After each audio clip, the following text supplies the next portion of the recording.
प्यारे दोस्तों, आज हम आपको सबा नाम की लड़की की दर्द भरी कहानी सुनाएंगे। तो आइए बिना देर किए हुए शुरू करते हैं। सबा कहती है कि मेरे वालिद की गांव में बहुत इज्जत थी। अल्लाह ने उनको 3 बेटे अता किए थे, इसलिए उन्होंने मन्नत मांगकर अल्लाह से बेटी की दुआ की और अल्लाह ने उनको चौथी बेटी दे दी, जिसका नाम उन्होंने सबा रखा, जो मैं खुद हूँ। लेकिन मेरी परेशानी ये थी कि मेरा एक बाजू और पांव कमजोर था, यानी मैं माजूर थी और मुझे सूखे की बीमारी थी। लेकिन वालिदैन तो वालिदैन होते हैं। उन्होंने अल्लाह का शुक्र अदा किया और अल्लाह के फैसले पर राजी रहे। मेरे वालिदैन को मेरी बड़ी फिक्र रहती थी। उन्होंने मेरे इलाज की बहुत कोशिश की। अब्बू को जिस जगह का पता चलता कि वहां से इलाज हो सकता है, वो मुझे फौरन वहां ले जाते। लेकिन क्योंकि ये बीमारी पैदाइशी थी, इसलिए मैं ठीक न हो सकी। मेरे अब्बू ने अपने बेटों की तालीम पर बड़ी तवज्जो दी और अपनी कमाई का एक अच्छा खासा हिस्सा उनकी पढ़ाई पर खर्च किया। ये दोनों मेरे बड़े भाई डॉक्टर और इंजीनियर बन गए। अब वो घर से बाहर अपनी जॉब पर रहने लगे और घर में हम 4 लोग रहते थे। मेरी माँ मेरा बहुत ख्याल रखती थी, लेकिन साथ ही बहुत ज्यादा फिक्रमंद भी रहती थी। फिर अब्बू ने बड़े भाइयों की एक साथ शादी करवा दी।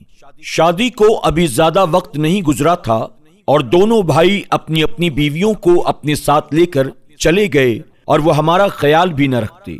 हालांकि अब्बू ने बड़े भाई को डॉक्टर इसलिए बनाया था कि वो मेरे इलाज में मेरी मदद करेंगे, लेकिन शादी के बाद तो दोनों भाई जैसे हमें भूल ही गए हों। शुरू में कभी कभी चक्कर लगा देते थे, लेकिन फिर बिल्कुल आना जाना बंद कर दिया। अब्बू अब ज़ईफ हो चुके थे और फिर इसी सदमे में उनका इंतकाल भी हो गया। अब मेरा और मेरे छोटे भाई का बोझ मेरी अम्मी के सर पर आ गया। मेरा छोटा भाई जो मुझसे 3 साल बड़ा था, वो अभी स्कूल में पढ़ रहा था, लेकिन अब्बू के इंतकाल के बाद उसको स्कूल छोड़ना पड़ा और उसने एक दुकान पर नौकरी शुरू कर दी, जिससे हमारे घर का गुजारा मुश्किल से होता था। बड़े भाई अपनी बीवियों के साथ अब्बू के इंतकाल पर आए और उसी दिन चले भी गए। मेरी अम्मी भी बहुत दुखी हो चुकी थी, लेकिन जैद यानी छोटे भाई के सहारे हम जिंदगी गुजार रहे थे। कुछ वक्त गुजरा तो अम्मी ने जैद से कहा कि बेटा, अब तुम भी शादी कर लो ताकि घर में बहू आ जाए और वो तुम्हारी बहन के साथ रहे। मेरा अब क्या पता कि किस वक्त मुझे मौत आ जाए और मैं इस दुनिया को छोड़कर चली जाऊं। लेकिन जैद शादी करने की हामी नहीं भरता था।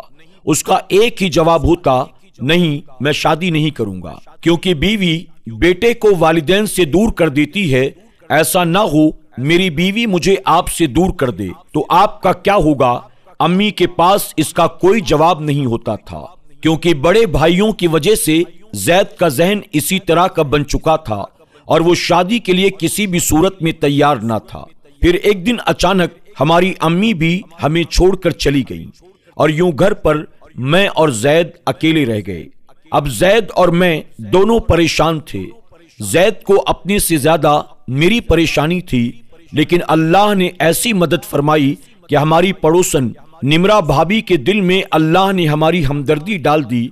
निमरा भाभी मुनीर भाई की नई नवेली दुल्हन थी। वो हमारी मजबूरी समझ चुकी थी, इसलिए वो अपने घर के काम काज के साथ साथ हमारे घर के काम भी आकर संभाल लेती थी।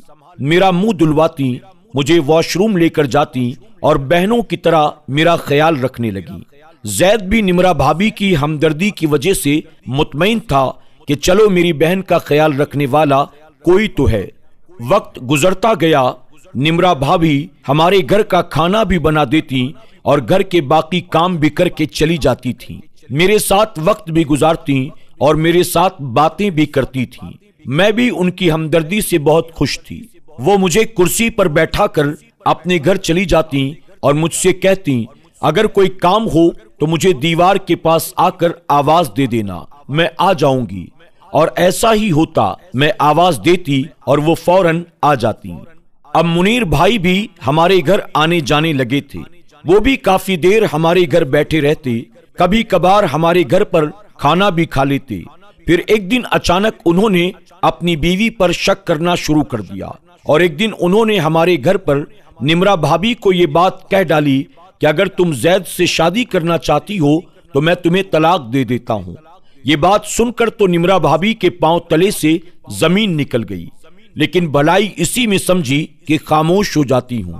یہ بات میں نے بھی سن لی اور میں سمجھ گئی کہ اب منیر بھائی کو نمرا بھابی کا ہمارے گھر آنا جانا اچھا نہیں لگتا۔ نمرا بھابی بھی پریشان ہو گئی کیونکہ ان کو ہمارے گھر کی مجبوری معلوم تھی، خاص طور پر میری مجبوری، کیونکہ مجھے ایک عورت ہی سنبھال سکتی تھی۔ بے شک زید میرا بھائی تھا، لیکن واش روم تک لے کے جانا اور باقی معاملے ایسے تھے جو زید کے کرنے لائق نہیں تھے۔ میں نے بھی بھابی سے کہا، بھابی اگر منیر بھائی نے آپ کو نہ آنے دیا تو بھلا کیا ہوگا؟ نمرا بھابی نے کہا، میں انہیں سمجھا دوں گی۔ ابھی زید کو اس کے بارے میں کچھ بھی معلوم نہیں تھا۔ نمرا بھابی نے کسی طرح اپنے شوہر کو سمجھایا اور وہ ہمارے گھر آتی رہیں۔ ایک دن ایسا ہوا کہ زید گھر جلدی آ گیا اور نمرا بھابی نے اس کے لیے کھانا گرم کیا اور اسے دے دیا۔ جیسے ہی وہ برتن اٹھانے لگی تو اوپر سے منیر بھائی آ گئے۔ ان سے یہ برداشت نہ ہوا اور انہوں نے زید کے سامنے ان سے یہ بات دوبارہ کہہ ڈالی، اگر تم ان لوگوں کے بغیر نہیں رہ سکتی تو میں تمہیں طلاق دے دیتا ہوں، تم زید سے شادی کر لو۔ اس بات پر زید بھی بہت پریشان ہوا اور منیر بھائی سے کہا، آپ کیسی باتیں کر رہی ہیں؟ میں بھابی کو اپنی بہنوں کی طرح سمجھتا ہوں۔ اور نمرا بھابی نے بھی بات کو آگے پیچھے کرنے کی کوشش کی، لیکن اب بات کافی حد سے آگے نکل چکی تھی۔ اس دن منیر بھائی نے نمرا بھابی کو منع کر دیا تھا کہ اب تم ان کے گھر نہیں جاؤ گی ورنہ میں تمہیں طلاق دے دوں گا۔ نمرا بھابی روتی ہوئی وہاں سے چلی گئیں۔ وہ رات بھر سخت پریشان رہیں۔ زید بھی پریشان تھا کہ ہماری وجہ سے نمرا بھابی کے ساتھ یہ سب کچھ ہو رہا ہے، اور اگلے دن وہی ہوا، نمرا بھابی نہیں آئیں۔ نہ تو ہم نے ناشتہ کیا اور نہ میرا کسی نے منہ دھلوایا۔ مجھے واش روم تک لے جانے والا بھی کوئی نہیں تھا۔ میں کسی طرح صحن تک گئی اور میں نے نمرا بھابی کو آواز دی، لیکن جواب میں ان کی سسکیاں سننے کو ملی۔ ادھر میں بھی رونے لگی۔ جب میرے رونے کی آواز ان کے کانوں میں گئی تو وہ بھاگتی ہوئی آئیں، مجھے حوصلہ دیا، میرا منہ دھلایا اور مجھے ناشتہ بنا کر دیا۔ اس کے بعد وہ منیر بھائی سے چھپ چھپ کر آنے لگی۔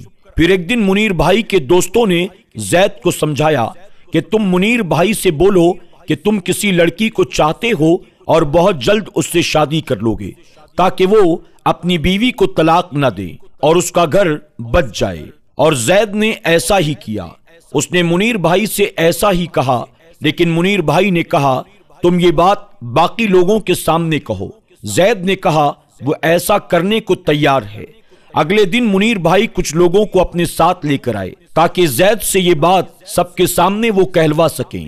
جب وہ لوگوں کے ساتھ ہمارے گھر آئے تو اس وقت اتفاق سے نمرا بھابی ہمارے گھر میں موجود تھی۔ زید اندر کمرے میں تھا۔ نمرا بھابی نے دروازہ کھولا اور منیر ان لوگوں کے ساتھ اندر آ گیا۔ جب اس نے نمرا بھابی کو سب کے سامنے یہ بات کہہ ڈالی کہ تم ان کے گھر سے باز نہیں آتی ہو، جاؤ میں تمہیں طلاق دیتا ہوں، تم زید سے شادی کر لو۔